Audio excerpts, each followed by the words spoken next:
주님 그 영광 받으소서. 홀로 찬양 받으소서. 모든 이름 위에 뛰어난 그 이름, 온 땅과 하늘이 다 찬양해. 겸손하게 우리 무릎 꿇고 주 이름 앞에 영광 돌리세.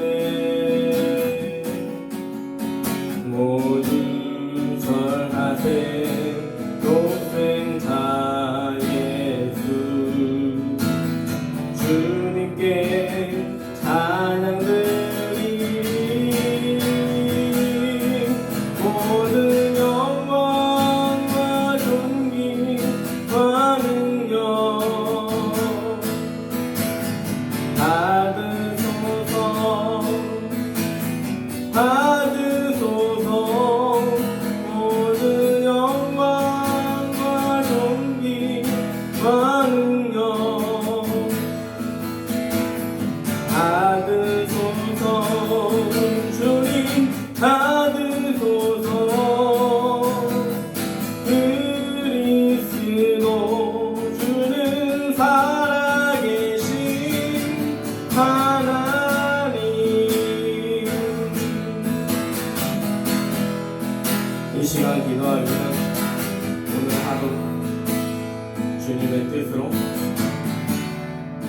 주님의 방법으로 영광 돌리는, 하나님께 영광 돌리는 오늘이 되게 해달라고 기도하겠습니다.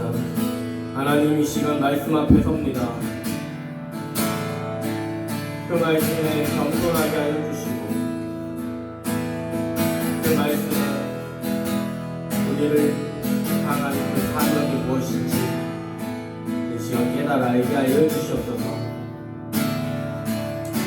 하나님, 이 시간 말씀으로 충만함을 얻어서 우리의 삶 가운데 하나님의 그 맡겨주신 사명이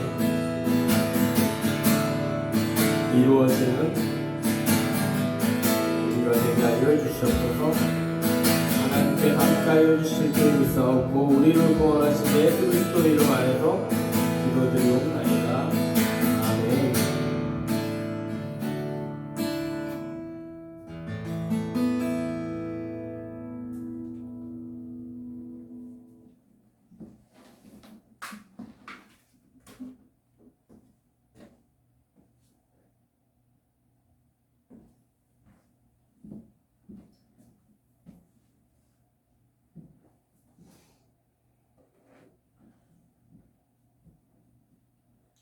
하나님의 말씀 찾아보겠습니다.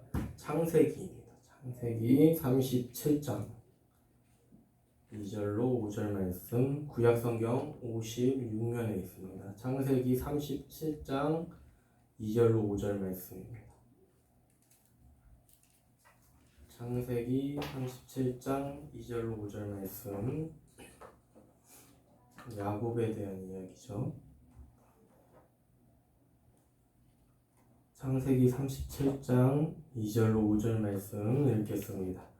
야곱의 족보는 이러하니라. 야곱이 17세의 소년으로서 그의 형들과 함께 양을 칠 때에 그의 아버지의 아내들 비라와 실바의 아들들과 더불어 함께 있었더니 그가 그들의 잘못을 아버지에게 말하더라.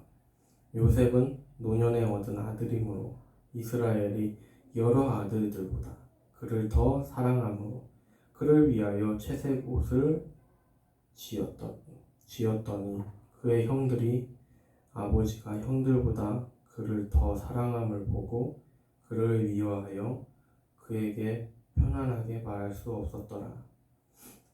요셉이 꿈을 꾸고 자기 형들에게 말하매 그들이 그를 더욱 미워하였더라. 아멘. 오늘은 요셉의 이야기를 하면서 믿음과 그리고 우리의 삶 가운데 성실한 것, 즉 믿음과 성실을 붙잡는 자가 승리한다.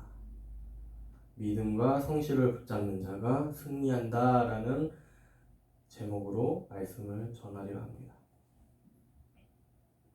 믿음과 성실을 붙잡는 자가 승리한다. 지금 코로나로 인해서 우리의 삶은 많은 어려움 속에 있습니다. 그렇지만 전쟁의 상황일지라도 다른 한쪽은 숨통을 트고 재기의 기회를 맞게 된 그 일들이 좀 있었어요. 20세기 초에 미국은 지독한 불경기를 앓고 있었어요. 그때 경제 위기를 극복한 것이 바로 세계 2차 대전이었습니다. 이 전쟁으로 쑥대밭이 된 일본의 경우에도 한국 전쟁 때문에 기사회생하게 되었습니다. 1970년대 베트남 전쟁으로 한국의 폭발적인 성장의 물꼬를 시작을 할 수 있었어요. 그때부터 자본이 이렇게 한국에 들어오게 되었고, 그것이 경제 발전을 이뤘다라고 말하지 못하지만 한국이 경제 성장을 할 수 있도록 그 물꼬를 트일 수 있는 그 시작을 할 수 있었던 그런 시기였습니다. 바다가 죽었다고 말할 수 있는 현상이 있어요. 그게 뭐냐면 적조 현상입니다. 그 강에는 녹조 현상이잖아요. 바다는 이게 또 특히 여름에 플랑크톤이 많을 때 적조 현상이 일어나는데, 거의 이 상태는 바다가 죽었다고 보는 거죠.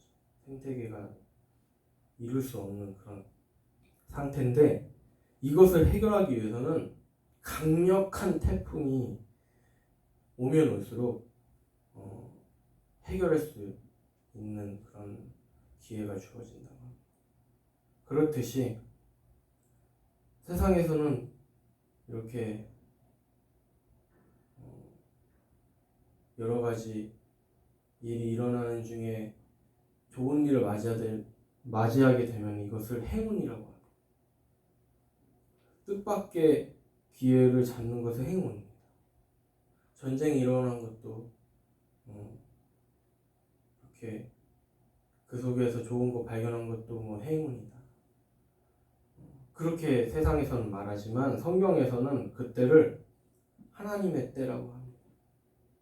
왜 하나님의 때라고 하냐? 왜 우리가 좋아질 거라 기대를 안 했는데 좋아지고 뜻밖의 찬스를 맞게 되는 것은 무엇이냐? 하나님만 알기 때문에, 사람으로서는 도저히 하나님 외에 아무도 모르기 때문에 하나님의 때라고 합니다. 오늘의 말씀은 요셉에 대해서 소개하려 합니다. 왜 요셉 이야기하는데 무슨 행운 얘기가 나오고 하나님의 때가 때라는 말이 나오는지 요셉의 이야기를 보려고 합니다. 요셉은 노예 신분에서 총리가 된 신분 상승 신화의 대표적인 인물이에요. 신화가 이제 그냥 놀라운 사건을 일으켰다라는 의미로 신화예요. 그냥 이집트 그리스 로마 신화 이게 아니라, 그 이야기 설화 이게 아니라 놀라운 이야기라는 의미로 썼습니다. 그러나 그는 세상에서 말하는 운으로 성공한 인물이 아니었어요. 절대로 아니었습니다. 그는 어려서부터 하나님이 주신 꿈에 대해 귀하게 여겼어요. 막 어떻게 보면 잘못 이 말씀을 해석하면 자랑했다. 형제들 부모님들한테 막 자랑했다. 막 이렇게 해석하는 분들도 있는데 굉장히 잘못된 거예요.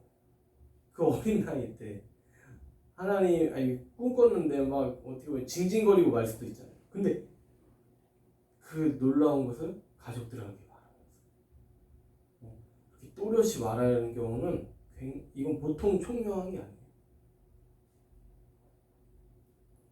그는 어린 시절부터 하나님이 주시는 그 사인, 그냥 단순히 꿈봤다고 그런 게 아니라 기본 바탕이 되는 거예요. 토라의 말씀과 하나님의 그 뜻을 묵상했기 때문에 어려서부터 자신에게 환상으로 꿈으로 보여지는 그것에 대해서 굉장히 민감할 수밖에 없었던 것이죠. 그리고 그는 누구보다도 믿음이 좋았어요. 왜냐? 그는 형들에 의하여서 죽을 위기에 처했었습니다. 결국에는 목숨을 부지하고 노예로 팔려가게 되죠. 이 또한 인생의 비참함을 어린 나이서부터 이렇게 겪게 됩니다. 이 일을 겪고 또 요셉은 어떤 삶을 삽니까? 복수심보다는 성실한 생활로 총애받는 사람이 됩니다. 총애받는 노예가 돼요. 그래서 가정 총무로 세움을 받습니다. 얼마나 잘했습니까? 근데 그때 모함을 받습니다. 그래서 모함을 하는데 원래는 이게 저 사람이 진짜 간음죄를 저질렀다. 그렇게 보디발의 아내가 꼬시는 것을 이렇게 보디발이 저 사람 내 아내를 검탈해서 그러면 그 자리에서 직결 사형이거든요. 근데 자기 아내를 너무나도 잘 알고 또 요셉의 모습도 저럴 애가 아닌데 해서 정치범들이 들어가는 감옥에 가도 살려준 거죠. 왜요? 요셉이 죄에 안 졌다고 생각했기 때문에. 그렇지만 누명을 받았고요. 이게 그의 인생이에요. 이게 결코 쉽지 않은 산 넘어 산을 몇 개나 넘는지 모르겠어요. 죽음의 위험도 넘었지. 그리고 형제가 자신을 팔아넘기는 그런 인간의 잔인함도 느꼈죠. 그리고 그렇게 육체적인 그런 유혹도 받게 됐고 모함도 받게 되고 감옥에 가서 또 거기서 계속 말씀 묵상하면서 하나님의 찬스. 왜 성경 말씀에는 말씀 묵상을 하고 그가 뭐 하루에 3번씩 기도를 하고 이게 전혀 없어요. 이 말씀. 그래서 오해하기가 너무나도 쉬워요. 요셉에 대해서. 그러나 열매로 보여주거든요. 막 복수의 칼날을 갈아서 이 정도 되면 진짜 그렇거든요. 요즘 영화나 드라마에 보면은 그런 거 많잖아요. 복수의 칼날을 갈아서 막 복수하고 막 원수들을 막 처단하고. 그런데 요셉은 어떻게 해요? 성실했고요. 그 가운데 유년 시절부터 봤던 그 꿈, 그거 다 하나님이 이루실 거야 라는 소망 가운데, 그래서 그 자신을 죽이려고 했고 팔아 넘겼던 형들과 총리가 된 다음에 만나요. 그들을 향하여서 막 울컥하고 너무 반갑기도 하고 그러면서 그 형제들한테 뭐라고 합니까? 내가 이렇게 먼저 살아서 우리 민족을 구원하고자 내가 먼저 살아서 이렇게 하나님이 나를 먼저 살려주신 거라. 나 비록 팔려갔지만 인간적인 눈으로 볼 때는 세상의 관점으로 볼 때는 팔려갔고요. 죽임 당할 뻔했고 여러 가지 비참함 속으로 볼 수 있는데 비참하다고 볼 수 있는데 믿음의 눈으로 보니까 살리려고 민족이 굶게 생겼어요. 왜요? 흉년이 들었거든요. 근데 그때 잘 살던 이집트가 저기 가면 살 수 있을 것 같아. 그래서 그쪽으로 다 요셉이 가서 총리가 돼서 왕 다음 자리거든. 가서 백성들이 오면, 찾아오는 사람이 오면 곡식을 나눠줘. 연명할 수 있게끔. 그렇게 해서 그때 고대 근동 속에 있었던 그 기나긴 가뭄을 이길 수 있는 하나님의 섭리. 그래서 히브리 민족들이 구원받았어요. 그 인생 속에서 구원이지만 그걸로 영원한 구원을 바라볼 수 있게 됩니다. 그렇게 해서 출애굽 사건으로 가는 거예요. 전조 증상이라는 거죠. 요셉의 그 이야기는. 그래서 계속 빠지지 않고 이스라엘의 그 하나님 사상은 우리를 구원하신, 홍해 바다에서 구원하신, 우리를 바로의 손에서 구원하신, 우리를 광야의 그 필요 가운데 부족한 것 없이 채워주신 그 하나님. 이게 일평생 이스라엘 역사에서 영원한 그 간증이 되어버렸어요. 그래서 시대가 지나도 홍해에서 구원한 하나님을 바라보라. 이렇게 출애굽 사건을 통해서 하나님을 바라보게 하는 그 가정교육, 유아교육, 유년교육, 초등교육 이렇게 연계돼서 그걸 뭐라고 불러요? 하브루타 교육이라고 하죠. 성인이 돼서도 큐티하고 있어요. 그 나무 의자 책상 이렇게 해서 그 성지 그 안에서 막 말씀에 이마에 말씀을 다 붙이고 또 암송하고 그렇게 옷을 다 입고 요셉이 그 삶의 표본이라는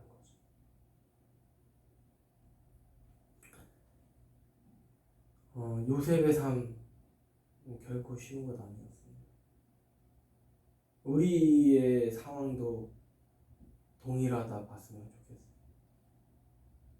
힘들지만 힘든 것만 생각하는 것이 아니라 요셉을 사용하신 하나님, 인간적인 면으로 볼 때 비참하고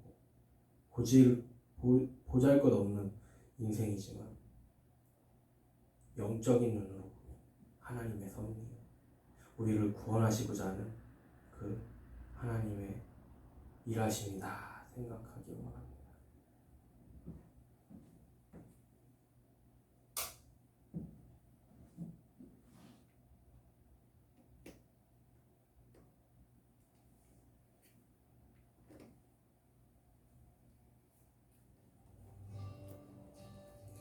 우리는 되게 하나님 믿는 사람이나 안 믿는 사람이나 좀 기적을 바래요. 기적하면요 그렇게 유대인들이 그 기적을 우리 주님한테 많이 찾았어요.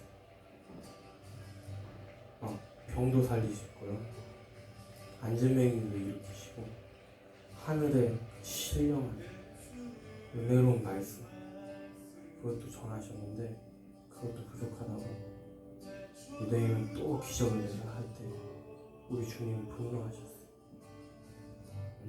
너희들한테 보여줄 것은 요나의 기적밖에 없다.